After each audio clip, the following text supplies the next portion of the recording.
Hello hi नमस्कार जय जगन्नाथ मालाकार घर बहु ब्लॉग रे आपण को वेलकम। तो समस्ते जानी आज तो हूँ पखाल दिवस।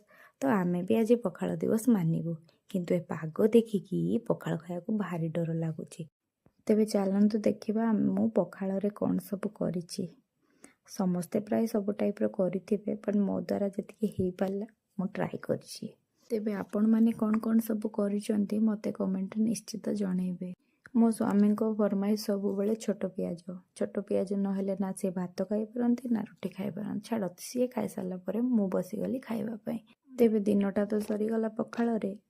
मेघुआ संध्यारे टिके गरम गरम चटपटा किछि खाइबाको मन होला। तो चटपटा खाई सारा पर चाहाटा निश्चित दरकार। चाहा टिके पी देले दिन सारा थका सब चली जाए। संध्या सरी राति है राति भोजन रे रुटी अंडा आमलेट चना मसला तापर सरी निम राति टिके मिठा दही खाई सोई पड़िली।